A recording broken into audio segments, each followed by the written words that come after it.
Welcome to EdTech Speaks, a podcast bringing guests together to share their expertise and advice on navigating business and education in a technology-driven world. From entrepreneurs to vendors, higher education to corporate leaders, we'll uncover their perspective regarding the latest trends and technologies impacting your career or business. Our podcast is made possible by Downing EdTech Consulting, where people and technology connect. Hosted by Cher Downing, an experienced executive spanning a higher education and corporate career with specific focus on the EdTech industry. Dr. Downing is also an international and national presenter, author, and regular media contributor. Now here is your host, EdTech strategist, Dr. Cher Downing.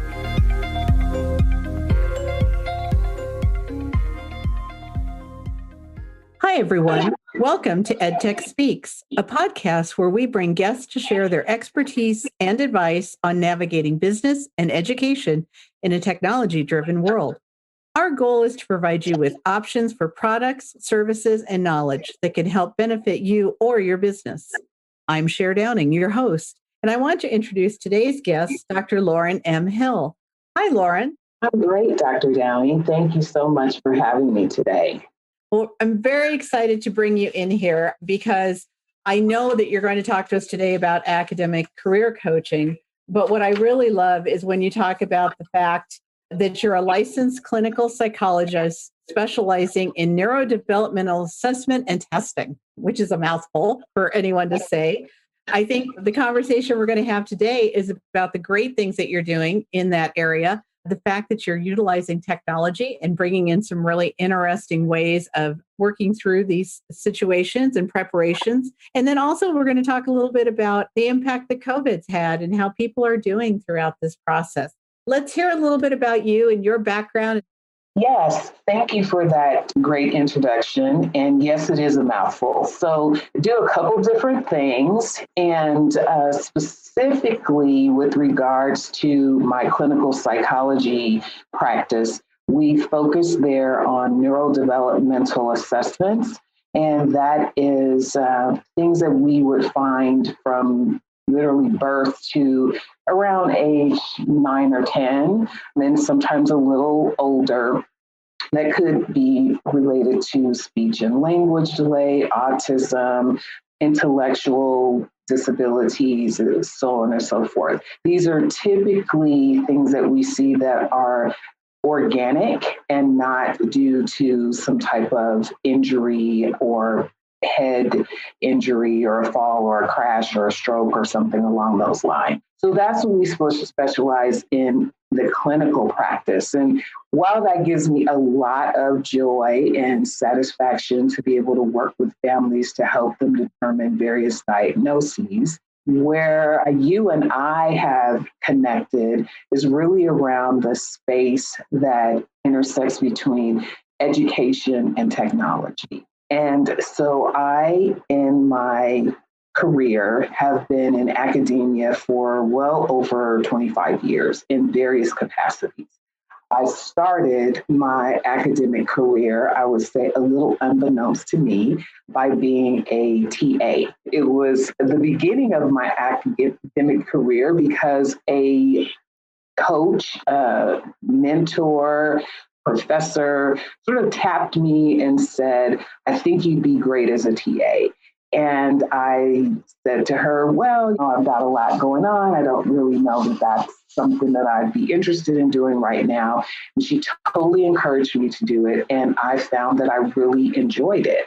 From there, after I graduated and sometime later, she became a president of a university and reached out to me and said, hi there, would you be interested in teaching in an adjunct capacity? And I thought, well, I got a lot going on. I don't really know if I want to do that. So it was sort of the same answer as before.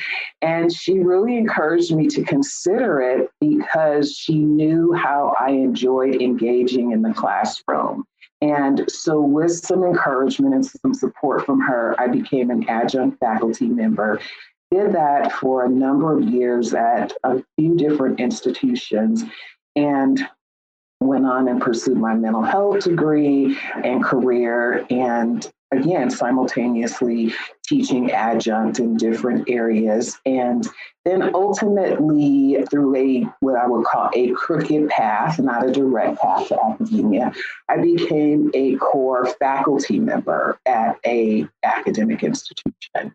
Then I went through a number of things during my tenure where I promoted in rank. I ultimately became a department chair, left that institution, became a program chair, left that institution, joined another institution to help them launch their continuing education programs. I've had this parallel academic and mental health life, right? On the one hand, I'm a licensed clinical psychologist, but then on the other hand, I'm this academician who went a little kicking and screaming into that area, but once there, really enjoyed it. From there, I was thinking back over my time in academia and the different positions that I held and how some of them were fairly easy for me to acquire and others required quite a bit of work on my end. And I couldn't find anybody to help me. So stumbling around, trying to find out how to promote, how to move from one institution to another, how to possibly move within departments in an institution, how to work with faculty, staff, students, all of these interpersonal dynamics as well as career dynamics. Some of them seem to be quite difficult. And in talking with some of my colleagues, they encouraged me to begin a business with academic career coaching, really being a supportive strategist and a resource to folks who were either trying to obtain a position in academia, be it adjunct faculty, full faculty staff, etc., or people who were trying to find their way out of academia. So they had built a career, but then they thought there's a little bit something else out there for me. I think this has run its course. And so how do I now transition out? So moving in or transitioning out. And I began that business and people started reaching out to me on LinkedIn or whether word of mouth saying, nobody is doing this. You're the only person who I've ever known of who formally does this. And I said, yes, I do know that. That's why I started this. That's a bit about me and a bit about the services that we provide at the clinic. Really exciting on the sense that you've managed to really merge two pathways into one. Looking at clinical psychology and mental health capacity, that affects everyone. All human beings, we all have situations that are pressing for us and are difficult for us and are challenging. And then taking that broad level of experience and narrowing it down into the academic arena, which in itself is very much an industry. And we don't often acknowledge it as such because it's educational, but it truly is an industry. And there is a navigational process that has to occur in order for someone to move through, not just horizontally, but also vertically if they're wanting to build a career in it. And then there's the third case, which are people who are transitioning out either due to layoffs or early retirements or just wanting a change. Maybe they've reached the capacity of what they can do in the academic setting, but there's a finesse in a way to go about doing these things. And I think that's something that you bring to the table. One of the reasons I wanted to talk to you today was because of the coaching that you do, but also the way that you do it and how you incorporate technology in with it. So tell us a little bit about how you go about that. So technology is an interesting animal, if you will, and I love it. I happen to be a naturist myself or a naturalist. And so I love different environments and systems. And the way in which technology has really taken a part of all of our lives is very fascinating to me. You and I were talking previously about, think back 20 years ago in the field of education, and there was some thought about technology in the sense of distributed learning or distance learning. Everybody had computers, like we're far beyond that. But how, in fact, you could integrate technology in the classroom for delivery. What were the pedagogies around that? What were the learning management systems? And some folks really did not embrace it. You and I, on the other hand, were like, sign me up now. Exactly. So with that in mind, for me, it's been very seamless to be on faculty that had hybrid courses or institute hybrid courses or train individuals on hybrid courses, because sometimes it's a little difficult to move from, as you are aware, and some of your colleagues that you worked with, and we talked about this before, some people are a little hesitant to move from the face-to-face in-person because they think they might lose something, right? Yes. And not knowing that they may gain something. With that, I have always felt comfortable doing things like we're doing now. We're not in the same room actually, but virtually we are in the same room. And so helping people feel comfortable with that and how they can integrate that technology has been really something that I champion. And folks that I work with, I have people who are like, no, Loren, I really only want to do in classroom teaching. And I'm like, what does that mean? What does in classroom teaching mean? Do you mean face-to-face? Do you mean via technology? Now with COVID, as we were talking about, everybody's been forced into this. Right. So people who embraced hybrid courses or online learning earlier on had a little bit of an advantage. And not only are hybrid and exclusively online course deliveries occurring in the higher ed, they're also K through 12. Now everybody has been introduced to this. And I wonder what it's going to look like trying to go back to the previous format when now everybody's used to these type of deliveries. In my coaching, I really try to work with folks and meet them where they are. Some people are really comfortable with it. Sure, let's meet online. My coaching business, ironically, is exclusively virtual.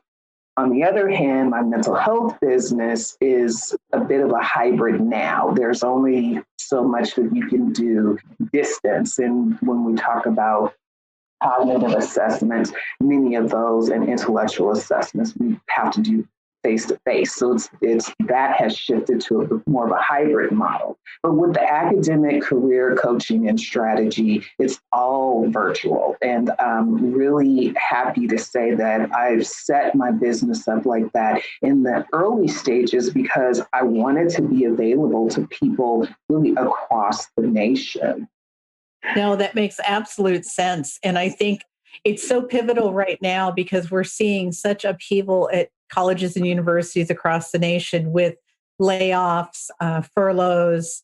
Unfortunately, some folks are being let go just because of funding and all of the issues that come along with budgetary requirements. But we're also seeing people who are taking a breath. This has caused us to pause and reflect. And so once everyone got over the shock of being stuck at home, people started to embrace the fact of, what do I want to do with my life and what do I want to do differently? And how do I want to take advantage of time and how I spend my efforts? Have you seen more people that are looking at that kind of what I call phase 2, taking a breath and saying, I'm going to go do something else? Absolutely.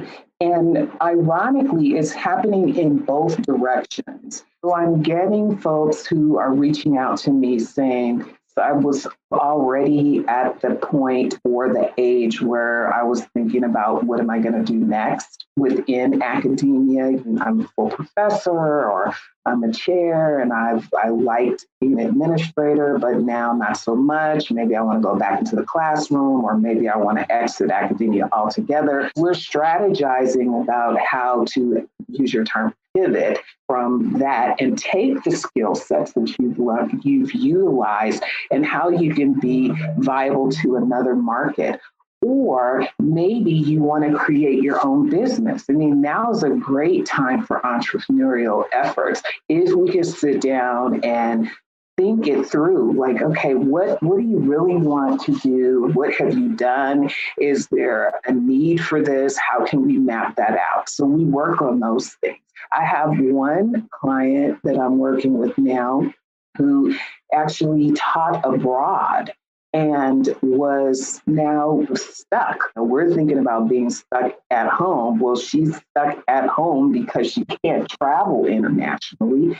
And we just secured her adjunct faculty position at an institution. And she had never even thought about teaching in higher ed. And we were able to, in 6 weeks, get her a secured position, interview, going to be starting, etc. People are, for one reason or another, being forced to re-examine their situation. Some people are fine; they're not going to be laid off. But other folks really are. It's a sense of urgency.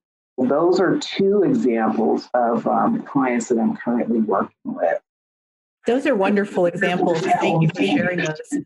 For our listeners, that's something to be thinking about is as you're planning where you're going next or what you think you're going to be doing next, it's still a good idea to have a strategy for doing it and to think through all the possibilities of it. I think oftentimes when we lose a role, we determine just to take the next role. Either it's an exact replica of what we're leaving, or we attempt to move up. Maybe we're ready for it, maybe we're not. Or other times we just walk away altogether and go do something entirely different, but we don't really plan for it. We just go, which often doesn't have a high success rate. So this is definitely something for our listeners. And I tell our EdTech folks all the time, and particularly in startups as well, is you have to invest in yourself. You have to plan. You have to strategize, and this is a wonderful way to do it. If someone were coming to you to get started, what are the kinds of things they need to have in hand? What should they be thinking of to be prepared to talk with someone and say, okay, I need help kind of figuring out what's next for me?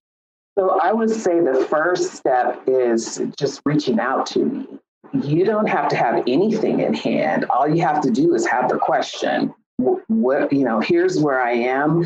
What do you think about this, Loren? And we can go from there. I have had people who have literally heard me give a presentation, make an appointment for the next week and say, I wasn't even thinking about any of this until I heard your talk. And so what do I need to do? And so then I take over and do an assessment because everyone is at a different place. Now, you may be the person who has been contemplating for several months now, or maybe a couple of years that I gotta make a move. I know I gotta make a move. So that person looks very different than someone who might just be listening in today and have like a moment where they're like, oh, gee, I need to assess this. So sure. I would say wherever you are, if you have something in hand or you don't have something in hand, the first step would be to reach out for a consultation. And I think that's fabulous because so often, particularly in academia, we are judged by the size of our CV. Our curriculum vitae goes with us everywhere. And the longer, the better. The more bullet points, the more points you get in life. And it really doesn't paint a good picture of us. It gives an overview of us and it gives us, obviously, it's almost like a project completed list. Here's all the projects I've done in my life. But it doesn't really say much about who we are or what we're doing. And it certainly doesn't say where we're going necessarily, unless we're after a particular academic role where it aligns. But I love the fact that your idea is let's just look at what you want to do and what you're thinking about. And then let's talk about how we get you there. I think that's a fabulous approach. When you assess people, is there testing involved? Is there just interviewing? Because I know listeners are probably thinking, yeah, but she's also a clinical psychologist. So I don't want to be like looking at ink blots and doing all these kinds of things. Talk to us a little bit about when you say you're going to assess someone, kind of what are you thinking of there?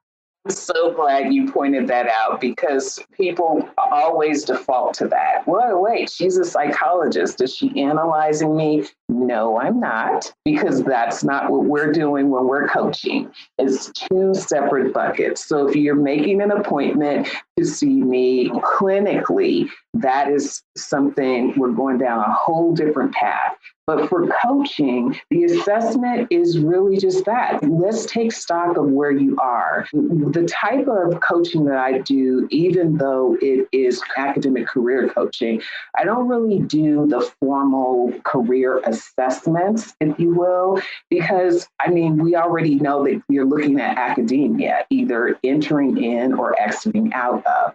So I don't even do those types of assessments. This is my programs and the way I work are very much strategy, right? How do we get you a job in academia if that is your goal? How do we support you in terms of exploring your entrepreneurial efforts if that is your goal? How do we get you a rank promotion? How do we pivot you from faculty to administrative? These are very specific things that don't require the types of assessments that we would otherwise do if we were doing a career assessment, where you kind of just didn't know what kind of job you wanted and we were looking for a discipline. My assessment is really based on my experience in academia, having been a department chair, having been on a promotion committee, having been on the committees that assign for reviews when they have candidates for positions and search committees and these types of things. So that's my own internal assessment process. Well, I wanted to make sure that everyone understood that, because as a society, we're fearful of assessments. We're always being assessed for something and we're always fearful of them. And I can't decide if part of that is when we were younger and you needed to pass, you needed to get a good grade, you needed to be at the top of the scale. But I think oftentimes people won't go to coaching or they won't go somewhere because they don't want to have that level of scientific assessment. What they really want is more what you're exactly talking about, which is just talking through the process. I think most people have a mentor or somebody that they talk with, and it's that type of relationship of being able to just freely say, well, what about this? And does this sound like a dumb idea? And having someone confirm, no, it's not a dumb idea, but have you thought about the potential pitfalls of doing this or the potential issues that could occur? So I think definitely having that discussion-based versus clinical-based is so important. That kind of leads me into looking at the trends that are going on in higher ed right now.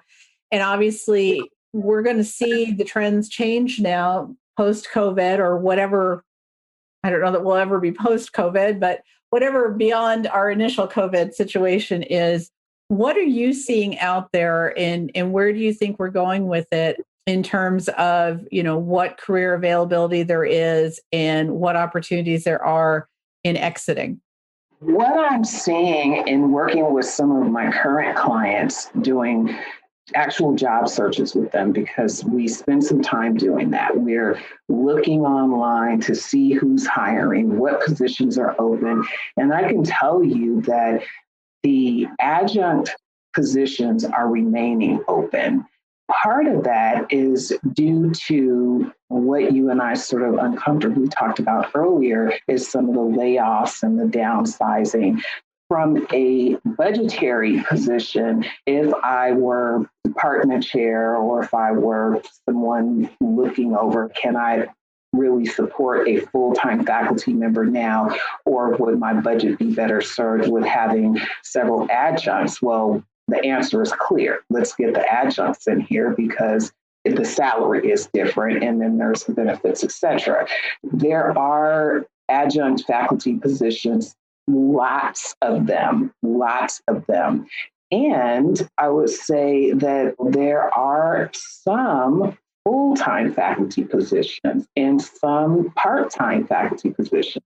I don't want people to feel totally discouraged about looking at positions within academia because they do exist and they're not like unicorns, right? We can certainly find them. I was just doing a job search earlier this week, and I was actually a little kind of surprised about how many positions we're posting. And so the other thing is, so that's for people who are wanting to go into academia. I want to also put a little plug in for folks who are freshly graduating, whether you're graduating with your master's or your doctorate, and you are looking for a position that might supplement your income. You want to do something that's not fully taking up your time. Make an appointment for a consultation with me. I'd love to help you break into academia and get an adjunct position. Now, for those who are looking to exit, we definitely want to be very strategic about how you leave. Do you want to just pare down? Do you want to go from a full-time position to an adjunct position and remain attached to your institution? And all the folks that I coach who exit academia, I have a very detailed conversation with them about the benefits of staying somewhat attached to an institution, whether it's the same one or a different one. There's a lot of value around being able to interface with people in the community that you spent so much time with, right? Sure. You don't want to just lose that completely. And even if there are some interpersonal dynamics or some people would say some politics around why people are leaving, I want to still have a very frank and candid conversation with you about how to remain attached to the community and the discipline and the industry that you have invested in. That is a really important piece of it, is keeping that connectivity even through organizations and making sure that you're keeping memberships and really still connecting, because oftentimes that's also where you do find other roles that are available as well through word of mouth. Someone will talk to you a little bit about it. Personally, I always have recommended for years that adjunct is a good way to test the waters. It's good for you to, if you're thinking about getting into higher ed, it also allows you to decide if that's what you want to do long term. Do you want to teach, or do you want to do something different in higher ed? But I think also points out your skill set and where you are valid and where you may be needing a little more either credential or experience. Students are quick to point out how you do things, and if you do things well, but it's a learning experience and it's a growing experience. And so early in your career, it's very valuable. Have you been reading my blogs?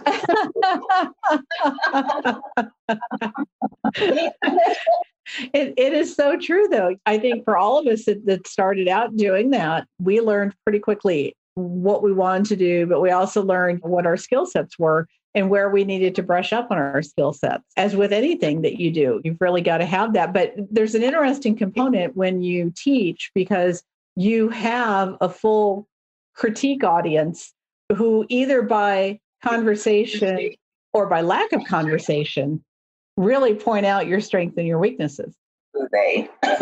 Students who say nothing are more impactful than students who do say something. And so you do learn from that. Talk to me a little bit about where you see your coaching business going and where you see, as these trends we've talked about are moving forward, kind of what's next on the horizon for your business. Yes. Interestingly enough, I was having lunch with a couple of colleagues the other day, and one of them asked me, "Are you looking to hire? Because I'd love to join your team and help with what you're doing." And I paused and I thought, yes, actually I am, because we are getting more calls. What initially started off with me doing this just like maybe one day a week in addition to my private practice is starting to spill over. And so I do see that the business is growing, particularly as word gets out, as folks start to know that, oh, wait, that is, as the kids would say, a thing. Yep.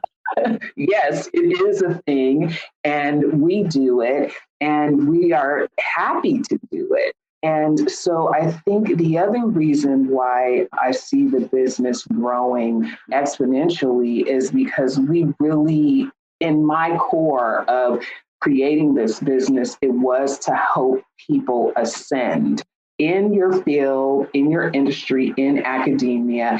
And one of the things that I learned, and I was so glad that you earlier mentioned that people don't think about academia, higher ed as industry. It is totally industry. And because folks don't always conceptualize it that way, they don't necessarily incorporate business strategies or strategy at all. It's like, I got a job in higher ed and I'm good. Well, what about your promotion? If you were in the private sector, you would be looking toward promotion. You'd be looking toward merit. You'd be looking towards how do you ascend.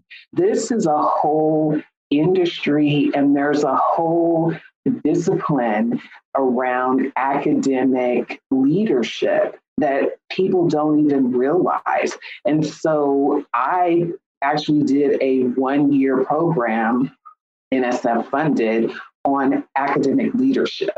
In that, we got to see the trends, we got to see the numbers, we got to see how many people may enter academia at the level of assistant and then stay there, maybe never promote. Or if they do promote to associate, particularly with women, it takes them longer to promote than it does their male counterparts. And then when you start to get down into the granular levels of the demographics, it's even more disheartening about how long it takes or the path that it takes. Or then when you go back and read some of the qualitative interviews, people are saying, well, I didn't even know, or I tried 2 times and then I didn't get promoted, so I just said, forget it.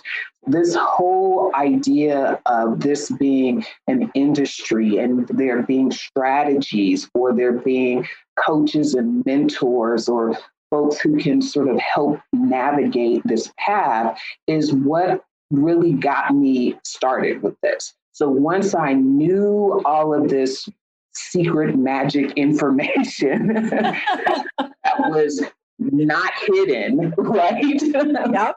Didn't know where to get it from. I was like, everybody needs to know this. You should be coming in the door thinking immediately about your promotion from assistant to associate. And then you should be immediately thinking about your promotion from associate to full. Then tenure, or do you want to be a dean? Do you want to be this? Or if you are holding an interim position, how long should you be holding that, or should you be holding it at all? So as you can hear, like, the pace of my voice has started kind of sped up, because these are the things that excite me and I want to help people do so that they don't die on the vine or feel this feeling of isolation, which I felt and you felt and we have talked about. And when you get people off to the corner, there's sort of like, gosh, I'm really lonely here. I don't know what to do.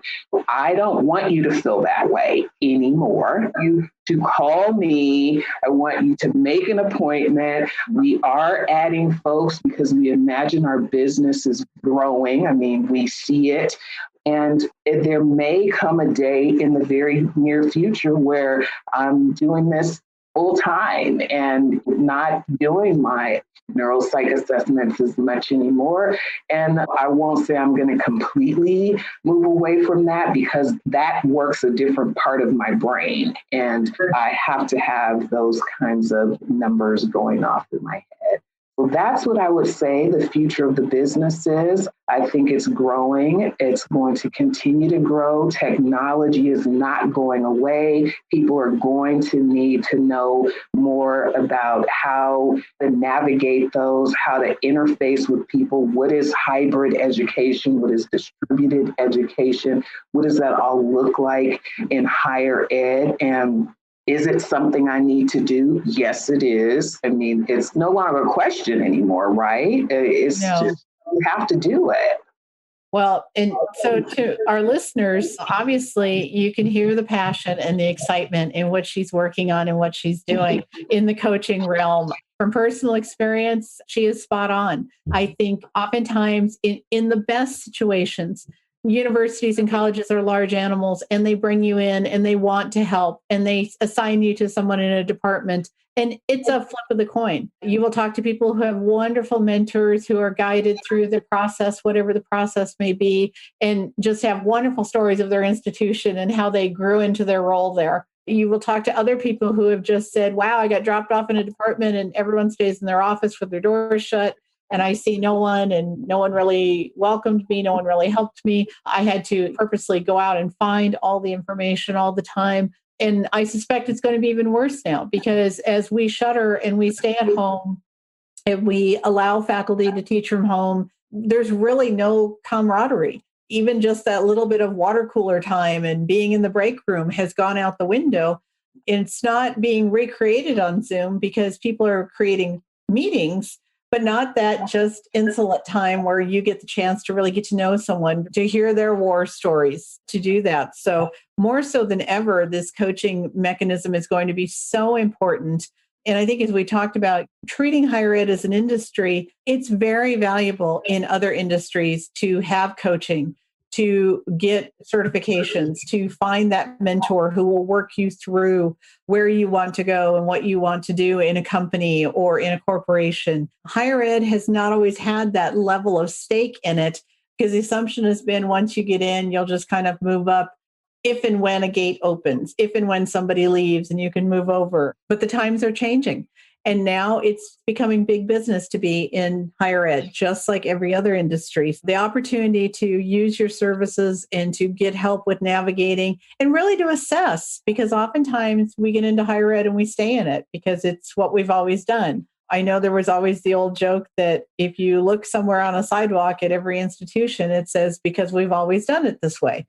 And that's always been higher ed's kind of view on things. And now suddenly they're not being allowed to do that anymore. I think the skill set and the opportunities that you bring to people through your business is really exciting. Also, for those of you out there that are in the startup mode, look and listen at pairing off an original career, having parallel paths. I tell people all the time, these things don't happen overnight. Very few people can just say, I'm going to quit everything today and I'm going to start something new tomorrow. You have to plan, you have to strategize, and you have to allow that growth to occur to where you get to this point where you say, wow, now I got to think about next steps. Now I got to think about where we go next because we are growing and we are servicing a community and we are enjoying it. From a startup mentality, this is a perfect example of an entrepreneurship that blossomed out of an idea and has, through your planning and your goal setting, has really come to life and really found a niche out there in the higher ed sector. So kudos to you, Loren, for having that happen. Where can people get a hold of you to set up their consultation and get started? So people can get a hold of me by visiting my website, and there's a link on there where they can read all about me, read my blogs, and there's a tab that says work with me. So you just click on that and it will take you to my calendar and you can make an appointment. The website is theacclivity.com. So that's www.theacclivity.com. Okay. And we'll be sure and list that, folks, so that it is on our sites as well. Loren can also be found on Facebook, Twitter, LinkedIn, and YouTube. Just search her name at Dr. Loren M. Hill as all one word, and we'll provide that information out as well. Loren, it's been exciting and a joy to have you on today. I think you've brought us a real crossroads between the EdTech space, which is utilizing technology to reach out to people and provide them a great service. Obviously, education in the academic sector and understanding and navigating that whole process. And then also just the fact that it's time to approach things in a different way and to take advantage of the unfortunate situation of COVID still has opened some doors in a way to really move forward. I want to thank you for being on with us today. And I want to thank all of you for listening out there today and remind you all to be sure and reach out to set up your consultation. I really want to thank you for being online with us and taking a look at all of our other episodes. We're available on Amazon, Spotify, iHeartRadio, Google, Apple, and Stitcher. Also, you can follow us on Instagram and Twitter, and you can always reach out to us on our website at www.downingedtech.com. Until next time, thank you for joining EdTech Speaks, and keep learning. Thank you for listening to EdTech Speaks with EdTech strategist Cher Downing. To learn more about the services Downing EdTech and its staff can provide you, find us at www.downingedtech.com. If you enjoyed today's podcast, be sure to share it. We'd also like to hear from you regarding any suggestions for topics or guests and the value you received from our show. Check back for new podcasts with featured guests at www.downingedtech.com/podcast.